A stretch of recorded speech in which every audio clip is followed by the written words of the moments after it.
Hi everyone, this is Dr. Megan Buning with FSU Coach Interdisciplinary Center at Florida State University. And I'm here with Figure It Out Baseball to finish talking about the 4 parts of a habit.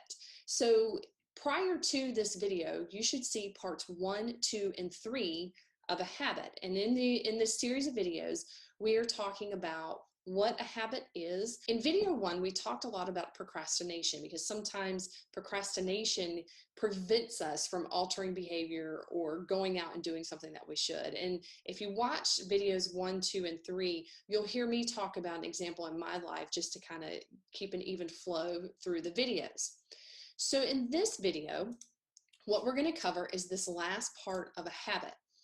So the first part of that habit is the cue or the trigger.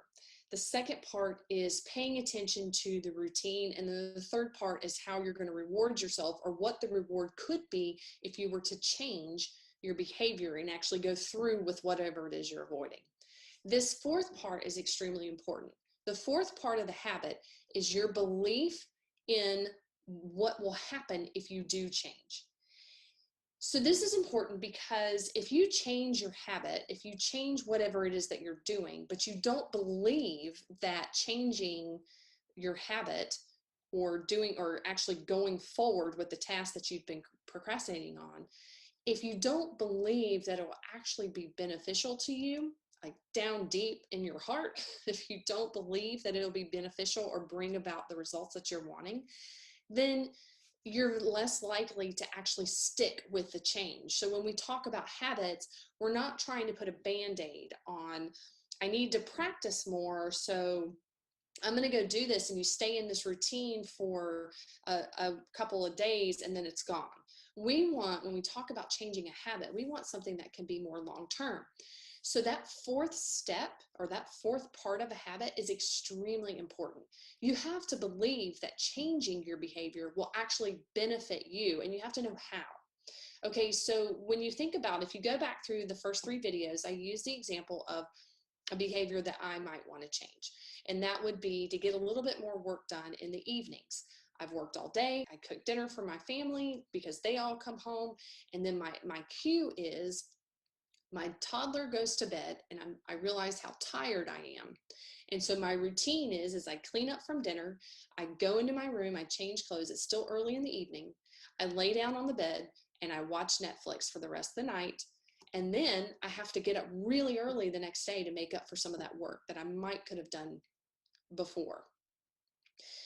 So if I think about changing that behavior, I have to believe that if I were to change my routine, and instead of going immediately back into my room, my office is right next to the kitchen.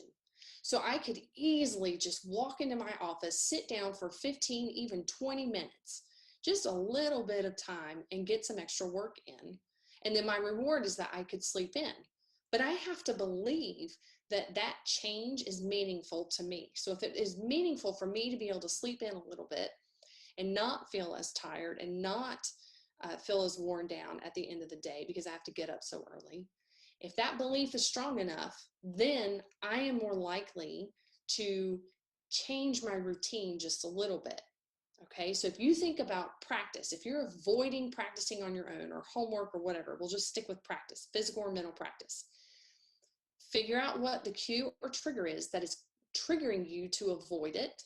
And then what routine are you following? What are those procrastination things that you're doing that's keeping you from practicing?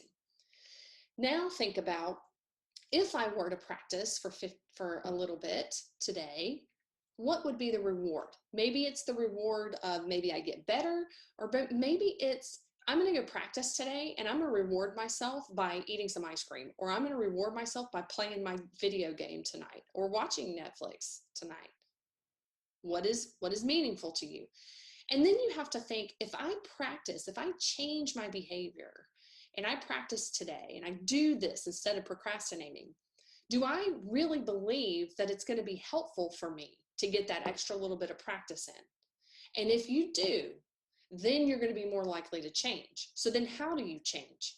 You go back to that routine and you find little changes that you can make. If you try to change your entire routine, That's going to be a shock to your system, and you're going to be less likely to stick with it. So look at little changes. In my example, I gave you one. I can come into my office right off of the kitchen and get 15 to 20 minutes. 15 or 20 minutes is nothing. It goes by like that. I can get 15 to 20 minutes of work in easily and still feel like I accomplished something. And the point of the matter is I changed that routine after my daughter went to bed, which was my trigger. I reward myself by sleeping in a little bit the next day.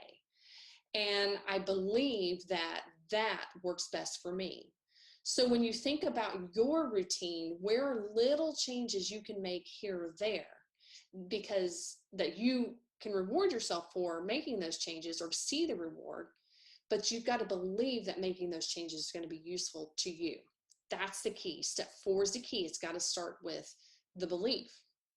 If you need help identifying your cues and triggers and kind of paying attention to what that routine is, if you don't know what is triggering you into avoiding practicing or whatever it is, then you're going to struggle. So you've got to figure out what is your cue or trigger, and I'm more than happy to help walk you through that or talk with somebody. One actual technique that you can do to avoid procrastination and implement small changes is called a Pomodoro technique. A true Pomodoro technique is used for medical students when they study for their MCAT and their exams, and it really actually throughout their entire process. And it's becoming something that is more widely used.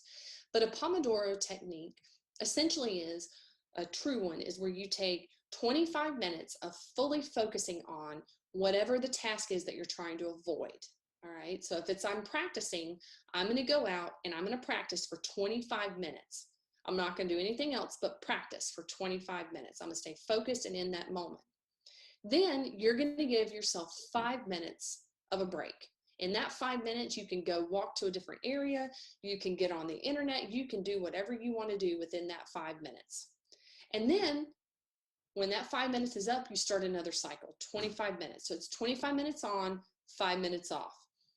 But that's a true Pomodoro technique that's built kind of for studying or working, like what I would probably want to do.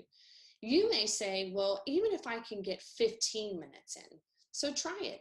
15 minutes of solid practice and focus on what you're supposed to be doing, get yourself going, and then 5 minutes off.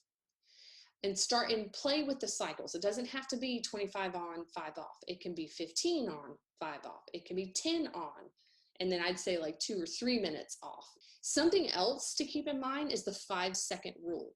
If you have a thought that you need to go practice or that you need to do something to avoid that procrastination, you need to act on it physically within 5 seconds of that thought. After 5 seconds, your brain tries to get rid of it. That's the procrastination kind of kicking in. So if you think I need to go practice and you physically can't walk out and practice, you can write it down. You can say it out loud. You can make a reminder in your phone of when you're going to do it. You can tell a friend so that you get it done. That can be a physical action. If you can, within 5 seconds of the thought, get up and go do it, even better.